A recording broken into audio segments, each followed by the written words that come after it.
الحمد لله نحمده ونستعينه ونستغفره ونؤمن به ونتوكل عليه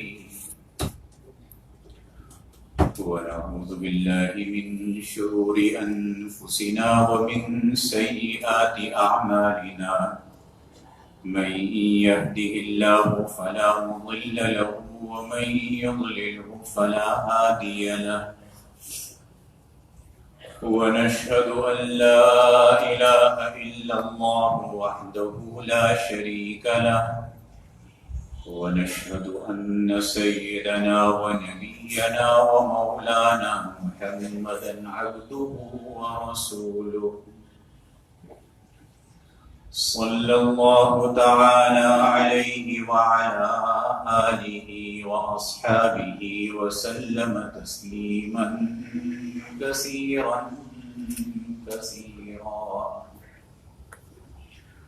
أما بعد فأعوذ بالله من الشيطان الرجيم بسم الله الرحمن الرحيم كنتم خير أمة أخرجت للناس تأمرون بالمعروف وتنهون عن المنكر وتؤمنون بالله صدق الله العظيم.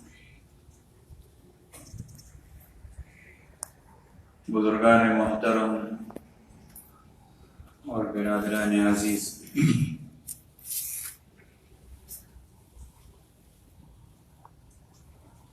اس سے پہلی آیتوں میں امر بالمعروف اور نہی عن المنکر کا ذکر تھا،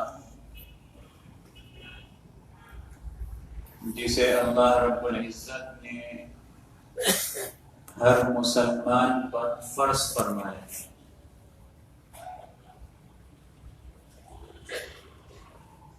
اس لیے کہ کسی نہ کسی درجے میں ہم میں سے ہر ایک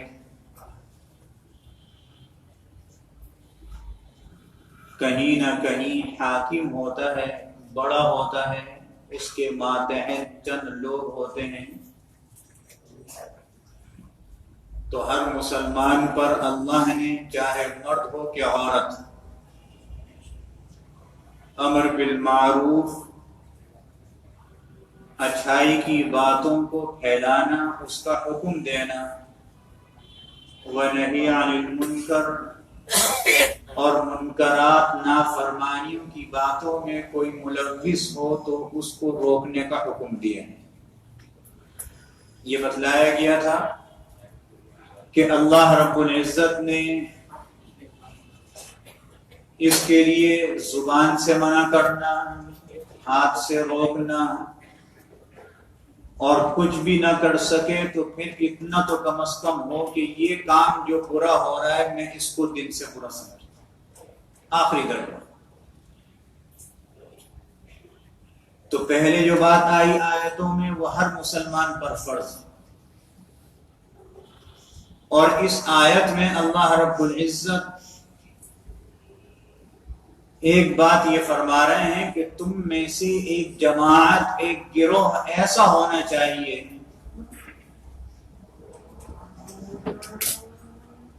جو امر بالمعروف اور نہی عن المنکر کا فریضہ انجام دے. ایک ہے انفرادی، وہ ہر ایک پر فرض ہے.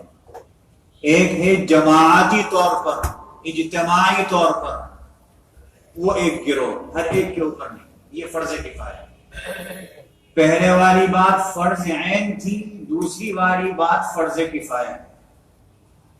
اور اس کے لیے اللہ رب العزت نے عجیب پیرائے میں شروع میں ایک جملہ لائے ہیں، کنتم خیر امت. کنتم ماضی کا صیغہ ہے، اور اللہ رب العزت مجھے آپ سے، نزول قرآن کے زمانے کے مسلمانوں سے، قیامت تک کے مسلمانوں سے، سب سے فرما رہے ہیں کنتم خیر امت، تم امتوں میں سے سب سے بہترین امت. اور یہاں پر مفسرین فرماتے ہیں کہ ماضی کا صیغہ اس لیے لائے کہ اللہ رب العزت کے ہاں شروع سے یہ بات موجود تھی، یہ بات لکھی ہوئی تھی، اللہ یہ جانتا تھا اس سے بہتر کوئی نہیں ہوں گے۔ آئے تو سب سے آخر میں، ہم سے پہلے کتنی امتیں آئیں، ہم سب سے آخری امت ہیں، لیکن اللہ رب العزت نے ازل میں ہمارے لیے یہ بات لکھ دی تھی کنتم خیر امت۔ کیوں؟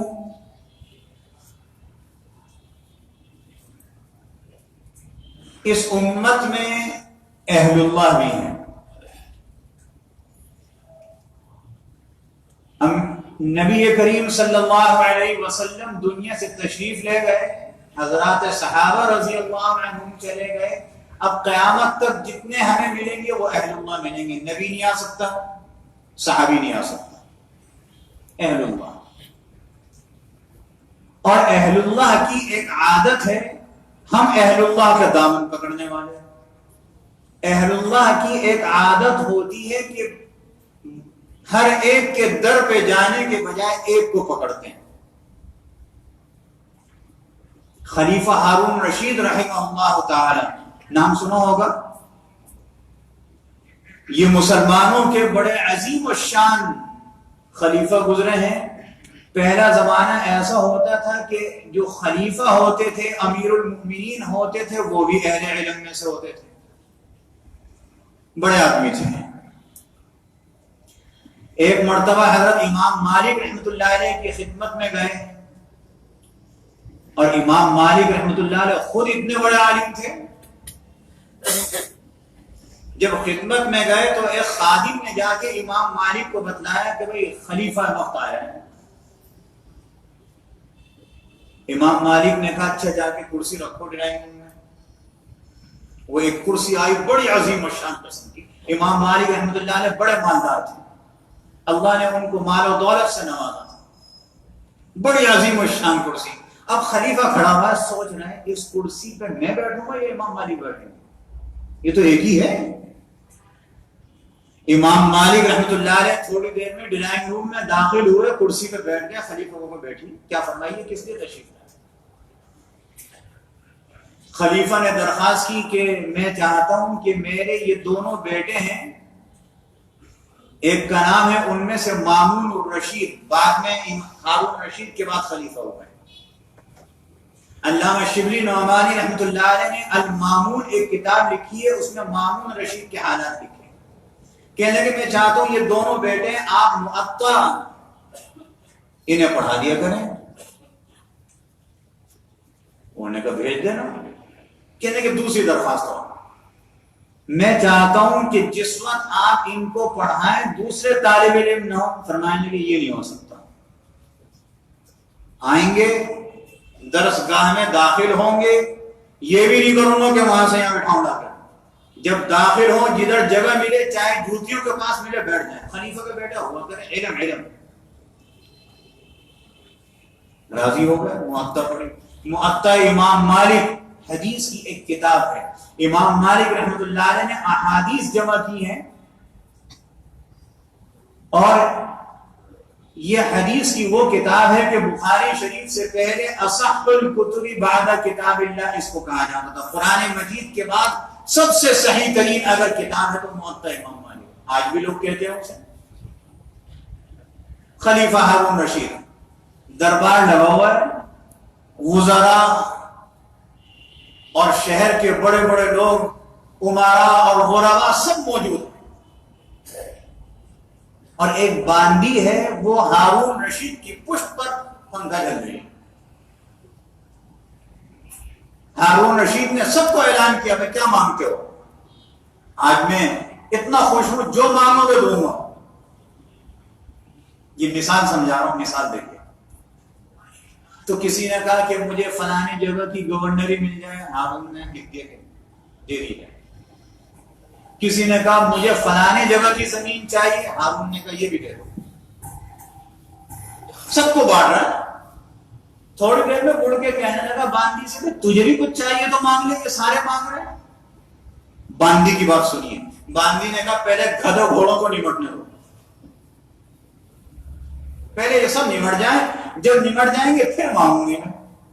ہارون رشید نے کہا عجیب عورت ہے، یہ گدھے گھوڑے احمق ہیں؟ انہوں نے کہا ہاں بالکل، کہ نہیں اس میں تو بڑے بڑے وزیر ہیں، تو ان کو احمق کہتی ہے، گدھے کہتی ہے؟ انہوں نے کہا میری نظر میں تو یہی ہے۔ آج کل کا زمانہ نہیں تھا، اس نے اپنی بات صاف کری، ہارون نے کہا اچھا میں ان کو نمٹاؤں، جب نمٹا دیا تو پھر بعد میں اس سے کہا اب تو مانگ، اس نے اپنا ہاتھ ہارون کی کمر پر رکھ دیا، کہنے کہ آپ میرے ہو جائیے،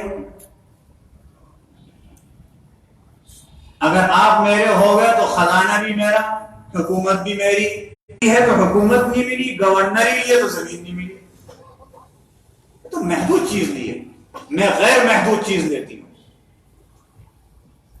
کیسی عقل مند تھی؟ اہل اللہ ایسا عقل مند ہوتے ہیں، اہل اللہ اللہ رب، باقی چیزیں سب چھوڑ، فانی چیزوں کو کہتے کہ ہماری ہو جائے، اللہ کو کہتے ہیں کہ آپ ہمارے ہو جائیں گے، اللہ ہمارا تو ہر چیز ہماری ہے۔ تم خیر امت، تم بہترین امت ہو۔ یہ ہمیں آپ کو کیوں کہا گیا؟ اس لیے کہ ہمارا تعلق ان لوگوں سے ہے، ہماری وابستگی ان لوگوں سے ہے جو جنہوں نے اللہ کو اپنا بنایا، جبھی تو ہم تم خیر امت ہیں۔ تو جب ہم ان کے دامن سے وابستہ ہوں گے تو تھوڑی بہت چیز ہمیں بھی مل جائے گی۔ حضرت مولانا محمد قاسم صاحب نانوتوی رحمۃ اللہ علیہ، جنہوں نے دارالعلوم دیوبند کی بنیاد رکھی، ان کا ایک مرید تھا، راستے میں جا رہے ہیں چلے، اور حضرت قاری طیب صاحب رحمۃ اللہ علیہ نے لکھا ہے مرید ایسا انگوٹھا چھاپ، پڑھنا لکھنا بھی نہیں آتا، نام بھی لکھنا نہیں آتا، اور سوال اتنے اعلی پائے کے کرتا ہے۔ ان میں سے ایک سوال یہ ہے کہ مولانا قاسم صاحب نانوتوی رحمۃ اللہ علیہ سے راستے میں سوال کرتا ہے کہ حضرت جی ایک بات بتلائیے، لوگ کہتے ہیں کہ ہمیں مرنے کے بعد کسی اللہ والے کے پاس دفن کرنا، کیا فائدہ ہے اس کا؟ اللہ والے کے اعمال اس کے ہیں، جو اب مرا ہے اگر یہ بد عمل ہے تو یہ خود بھگتے گا۔ کتنا باریک سوال ہے۔ حضرت نے فرمایا اچھا پھر جواب دیں گے۔ اب اس کے سامنے اگر علم کے دریا بہاتے وہ بیچارہ کیا سمجھتا؟ حضرت قاری طیب صاحب رحمۃ اللہ علیہ جیسا عالم شخص فرماتا ہے کہ حضرت نے بعد میں ایسا جواب دیا کہ ہم جیسے جاہلوں کو بھی پتہ چل گیا۔ ایک جگہ پہنچ گئے، یہ بجلی کے پنکھے نہیں ہوتے تھے تو پنکھا جل رہا، کہنے لگے الادین اس کا نام تھا، یہ پنکھا کس کو جھل رہے ہو؟ کہنے لگے حضرت آپ کو جھل رہا ہوں۔ کہنے لگے اچھا یہ جو بیٹھے ہیں ہوا تو ان کو بھی لگ رہی ہے؟ کہنے ہاں لگ تو رہی ہے لیکن مجھے مقصود تو آپ ہیں نا، یہ تھوڑی مقصود ہے مجھے۔ فرمایا تمہارے سوال کا جواب ہے، جب کسی اللہ والے کے پاس دفن ہوگا کوئی ایمان والا شخص، چاہے جتنا نافرمان ہو، اللہ رب العزت جب اس اللہ والے پر اپنی رحمتوں کی بارش فرمائیں گے تو اللہ کو شرم آئے گی کہ قرب و جوار میں جو ہے ان پر نہ ہو۔ تم مجھے پنکھا جل رہا، ہوا تو ان کو بھی جا رہی ہے، حالانکہ ان کو تو نہیں جل رہا۔ کنتم خیر امت، تم بہترین امت ہو، اخرجت للناس، تمہیں بنایا گیا ہے لوگوں کے پاس، اپنے لیے نہیں، اپنے لیے تو کام کرتے ہی ہیں لیکن ایسے بن جاؤ دوسروں کے کام آ جاؤ۔ آج میں ایک کتاب پڑھ رہا تھا، اس میں لکھا ہوا تھا کہ اگر کسی پر ظلم ہو رہا ہو اور یہ اپنے آنکھ سے دیکھے اس پر ظلم ہو رہا ہے اور اس نے کچھ بھی نہ کہا، وہاں پر چل دیا آگے، گناہ کبیرہ ہے۔ حدیث شریف میں آتا ہے حضور اقدس صلی اللہ علیہ وسلم نے ارشاد فرمایا کہ اپنے بھائی کی مدد کرو چاہے ظالم ہو چاہے مظلوم ہو۔ عجیب بات فرمائی۔ صحابہ نے عرض کیا یا رسول اللہ صلی اللہ علیہ وسلم مظلوم کی تو سمجھ میں آتی ہے، ظالم کی کیسے مدد کریں؟ حضور علیہ الصلوۃ والسلام نے ارشاد فرمایا جب وہ ظلم کرنے کا ارادہ کرتا ہے اور لوگوں کو معلوم ہو جاتا ہے کہ اب یہ فلانے پر ظلم کرے گا، اس کو روکو، یہ اس کی مدد ہے، یہ بھی تمہارا بھائی ہے۔ اور جس پر ظلم ہوا ہے اس کی بھی مدد کرو، اس کو ظلم سے بچاؤ، مزید ظلم سے بچاؤ، یہ بھی تمہارا بھائی۔ کنتم خیر امت، اخرجت للناس، تمہیں لوگوں کے واسطے بنایا گیا. جہاں تم اپنے لیے نیکیاں سمیٹتے ہو، یہ دوسروں کے لیے بھی تم اپنے آپ کو بناؤ. تمہارے لیے تم جس مقصد کے لیے بنائے گئے ہو اس میں ایک یہ کہ تم اپنے آپ کو دوسرے کے لیے کر لو. اخرجت للناس، اور وہ کیا ہے؟ تأمرون بالمعروف. پہلی تمہاری صفت یہ ہے، تمہیں اس لیے بنایا گیا ہے، تم اس لیے بھی خیر امت ہو کہ تم نیکیوں کا حکم کرتے. وتنہون عن المنکر، اور تمہاری ایک صفت یہ ہے کہ جب کسی برائی کو دیکھتے ہو تو اس سے رکنے کا بھی حکم کرتے ہو. بھائی ایسا کام مت کرنا. باپ بیٹے کو کہتا ہے، ماں بیٹے کو کہتی ہے،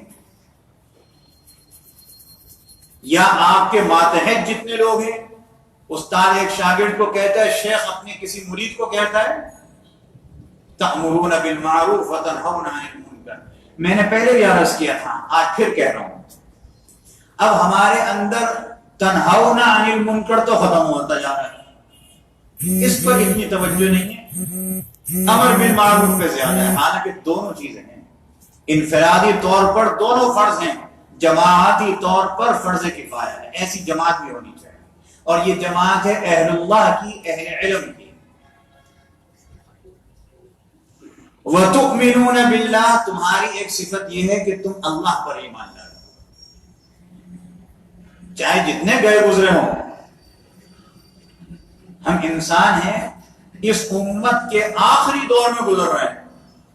حضور علیہ السلام نے ارشاد فرمایا، حدیث میں آتا ہے، اس کا مفہوم یہ ہے، صحابہ کرام سے فرما رہے ہیں حضور علیہ السلام، میں تم سے جتنی بات کہہ رہا ہوں، جتنی بتلا رہا ہوں، سب پر عمل کرنا فرض ہے. اور ایک زمانہ وہ آئے گا کہ میرے بھائی ایسے بھی آئیں گے کہ وہ ایک چیز پر عمل کریں گے، اللہ ان کو بخش دے گا. ہم اس زمانے سے گزر رہے ہیں. اتنے گئے گزرے دور میں بھی آپ نے دیکھا کہ سورج گرہن کے وقت اللہ کے رسول کی امت میں سے کتنے افراد نے اللہ کے سامنے گڑ گڑائے دعا کی؟ ایک بہت بڑی تعداد. یہ کیا ہے؟ یہ ہے کہ تمہاری ایک صفت یہ کہ تم اللہ پر ایمان لائے. وَلَوْ آمَنَ أَهْلُ الْكِتَابِ لَكَانَ خَيْرًا لَهُمْ، اور کیا ہی اچھا ہوتا کہ اہل کتاب جو ہیں یہ بھی ایمان قبول کر لیتے، تو یہ بھی بہترین لوگوں میں شامل ہو جاتے. مِنْهُمُ الْمُؤْمِنُونَ، اور ان میں سے کچھ لوگوں نے ایمان قبول کیا، کچھ نصارہ میں سے، کچھ یہودیوں میں سے. مدینے میں 10 کے قریب یہود کے علماء اور ان کے جو ساتھی تھے انہوں نے اسلام قبول کیا. وَأَكْثَرُهُمُ الْفَاسِقُونَ، اور اللہ فرما رہا ہے اکثر ان میں سے نافرمان. اس کی پھر باقی تفصیل انشاءاللہ اگلی آیت میں آئے گی. خلاصہ یہ ہوا کہ جب اللہ نے ہمیں خیر امت بنایا، اور یہ تو قرآن مجید میں آیا، حدیث شریف میں آتا ہے، حضور اقدس صلی اللہ علیہ وسلم سفر معراج پر جب تشریف لے گئے تو حضور علیہ السلام سے بات فرمائی اللہ تعالی نے. ان میں کئی ساری چیزیں تھیں. ان میں ایک یہ تھا کہ آپ کو ہم خاتم النبیین بنا دیں، آپ ناراض تو نہیں ہوں گے؟ اللہ اکبر. اللہ فرما رہا ہے، اللہ نے پوچھا یا رسول اللہ صلی اللہ علیہ وسلم، اگر ہم آپ کی امت کو خاتم الامت بنا دیں تو آپ کی امت ناراض تو نہیں ہوگی؟ اللہ پوچھ رہا ہے. حضور علیہ السلام نے فرمایا بنا دی. اللہ نے آپ کو خاتم الامت بنایا، ساری امتوں کے آخر میں آنے والا. ایسی مہر لگ گئی اب کوئی امت نہیں ہے جیسا خاتم النبیین ہے حضور علیہ السلام. اور جب یہ ہو گیا تو پھر اللہ نے فرمایا کہ اپنی امت کو میرا سلام کہیے گا، جس میں آپ، ہماری اولاد، ہمارے آبا و اجداد، قیامت تک جتنے سب شامل ہیں. اللہ ہم کو سلام فرما رہا ہے، ہم خیر امت ہیں. جب اللہ نے ہمیں خیر امت بنایا ہے تو اس بات کو کبھی کبھی رات کو سونے سے پہلے سوچ لیا کریں. اگر ہم رات کو تھوڑا سا حصہ نکال لیں سونے سے پہلے ہم آنکھیں بند کر کے اپنے 6 فٹ کے بدن پر اور اس کے حالات پر غور کر لیا گا، بس ساری منزل آسان ہو جائے گی انشاءاللہ۔ جب اللہ نے ہمیں خیر امت بنایا ہے تو ہم اللہ رب العزت سے ایسا تعلق بنائیں کہ اللہ ہمارا ہو جائے، اور اگر اللہ آپ کا ہو گیا تو پھر تو کوئی گھاٹے کا سودا ہی نہیں ہے، پھر فلاح ہی فلاح ہے۔ اللہ رب العزت مجھے، آپ کو، سب کو عمل کی توفیق عطا فرمائے۔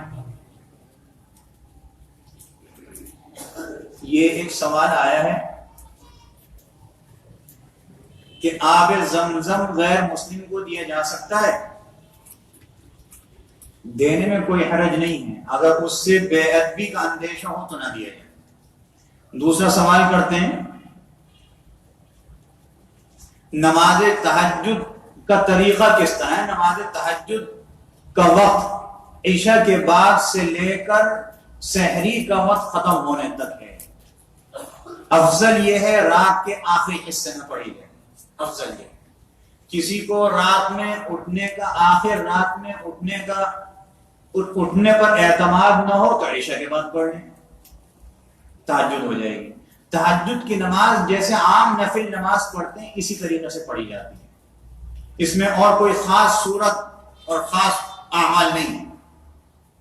تیسرا سوال یہ کرتے ہیں، کیا وتر میں دعائے قنوت کی جگہ سورہ اخلاص پڑھ سکتے ہیں دعائے قنوت یاد نہ ہونے کی صورت میں؟ بات یہ ہے کہ یاد نہیں ہے تو یاد کی جائے، میں یہ نہیں کہوں گا یاد نہ ہونے کی صورت میں اس کو پڑھ لیں، یہ کہہ دوں گا نا تو سننے والا یہ تو یاد نہیں رکھے گا یاد نہ ہونے کی صورت میں، اور یاد کی جائے کہے گا امام صاحب نے بتلایا تھا کہ اس کی جگہ یہ پڑھ لیا کرو، دعائے قنوت یاد کرو بھائی۔ ایک ایک جملہ روز یاد کرنا شروع کریں، جتنا یاد ہے اتنا پڑھ لیں، ہو رہا پھر کل کو 2 ہو جائیں گے 2 پڑھ لیں، 3 ہو جائیں گے 3 پڑھ لیں، یاد ہو جائے گی۔ لیکن یہ نہیں ہے کہ ہمیں یاد نہیں ہے ہم سورہ اخلاص پڑھ لیا کریں، ایسا نہ کریں۔ اللہ رب العزت عمل کی توفیق عطا فرمائے۔ وآخر دعوانا الحمدللہ رب العالمین۔ سنت